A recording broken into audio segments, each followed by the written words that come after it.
17 अप्रैल 2026 मोदी सरकार 131 constitutional amendment bill को संसद में पास कराने में नाकाम हो जाते हैं। मत विभाजन इस प्रकार है: हाँ 298 298, ना 230 230 तथा सभा के उपस्थित और मत देने वाले सदस्यों के कम से कम 2/3 बहुमत द्वारा पारित नहीं हुआ। पिछले 12 साल के मोदी सरकार में ऐसा पहली बार हुआ जब किसी कॉन्स्टिट्यूशनल बिल को मोदी सरकार संसद में पास नहीं कर पाया। तो आइए इस वीडियो में आसान भाषा में समझते हैं क्या है 131 constitutional amendment bill, women's reservation के साथ डिलिमिटेशन बिल का क्या संबंध, क्यों 131 कॉन्स्टिट्यूशनल अमेंडमेंट बिल पारित नहीं हो पाया और क्या सच में ऑपोजिशन महिला विरोधी है।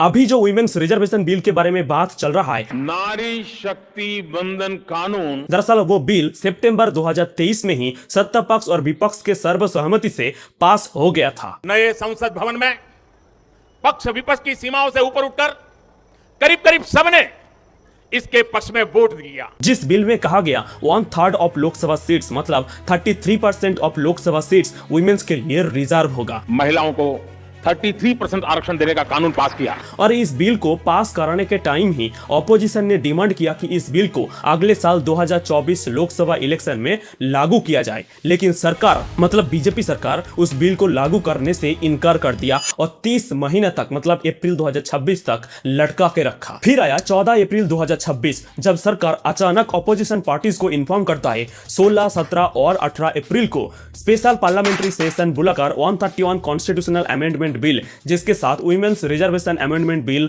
डिलिमिटेशन बिल और यूनियन टेरिटरी से जुड़ा एक बिल, मतलब 3 बिल के ऊपर चर्चा होगी और वोटिंग होगी। किसी को मालूम नहीं था एक दिन पहले तक कि क्या आने वाला है, मसौदे में क्या होगा। मसौदा सार्वजनिक करते हैं सिर्फ एक दिन पहले ताकि हमें समय भी नहीं मिलता। जब ये इंफॉर्मेशन पब्लिक के सामने आया तब लोग क्वेश्चन रेज करना स्टार्ट किया, जिस वुमेन्स रिजर्वेशन बिल 2023 को लागू ही नहीं किया गया उस पर कैसे सरकार अमेंडमेंट कर सकता है। Which has not been given effect to. How there can be an amendment? तब सरकार की नींद खोली और आनंद फानंद 16 अप्रैल को फाइनली नोटिफिकेशन जारी करके अनाउंस किया कि वुमेन्स रिजर्वेशन बिल 2023 को लागू किया गया और अगले ही दिन 17 अप्रैल को इसके अमेंडमेंट यानी संशोधन पर चर्चा होगी, वोटिंग होगी। सोचिए कितना हास्यास्पद बात है। इस वक्त ऑपोजिशन एक और आपत्ति दर्ज किया ये कहते हुए कि ऑपोजिशन कभी भी वुमेन्स रिजर्वेशन बिल के खिलाफ नहीं थे और अभी भी नहीं है। जैसे 2023 में सरकार के साथ दिया था अभी भी साथ देंगे। Every party of the India Alliance will say it very, very clearly.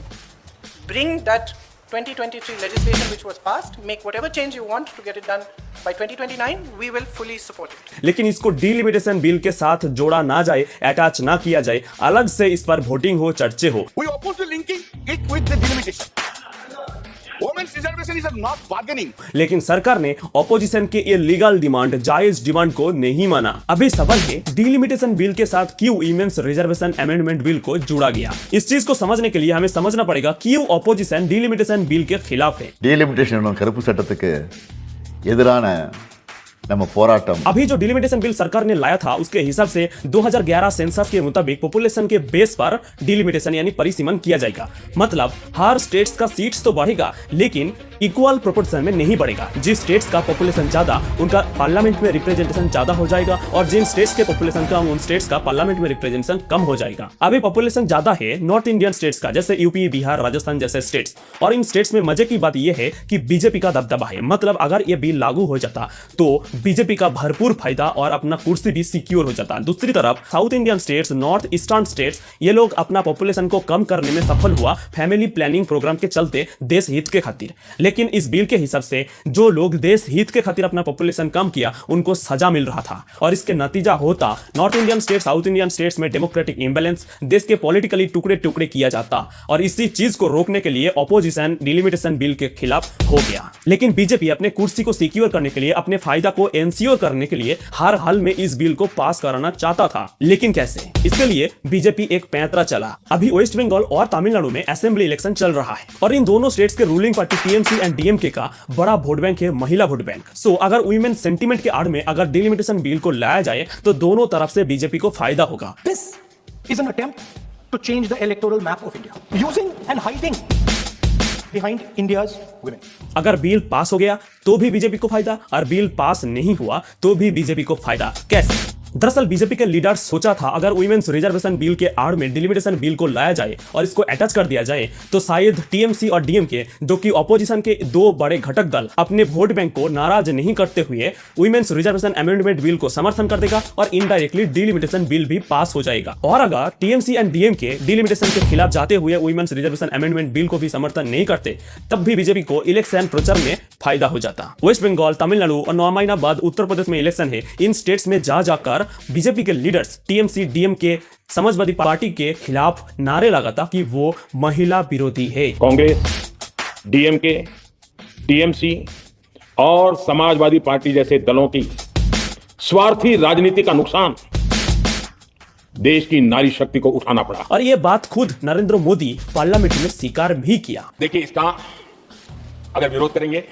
तो स्वाभाविक है कि राजनीतिक लाभ मुझे होगा। अभी बीजेपी तो अपने आप को महिला हितैषी और ऑपोजिशन को महिला विरोधी दिखाने की कोशिश कर रहा है। आइए देखते हैं आंकड़ों क्या कहता है। बीजेपी के लोकसभा में टोटल एमपी है 240, फीमेल कितना है 31, परसेंटेज कितना 12.91%। राज्यसभा में आपको कितना है 106, वुमेन कितना है 18, परसेंटेज क्या है 16.98। अब तो आपको पार्टी में आपको महिला का सम्मान नहीं देते हैं। दूसरी तरफ ऑपोजिशन के पार्टीज जैसे टीएमसी में 46, 39% मतलब एवरेज 42% से 43% तक महिला रिप्रेजेंटेशन है। सुन लीजिए, आईटीसी लोकसभा में 29, female is 11, percentage is 39.28%। Not a single party in India has given it. Rajya Sabha में 39 member, 6 is the female, percentage is 46.15%। तो अब सोचिए कौन महिला विरोधी है और कौन महिला हितैषी है।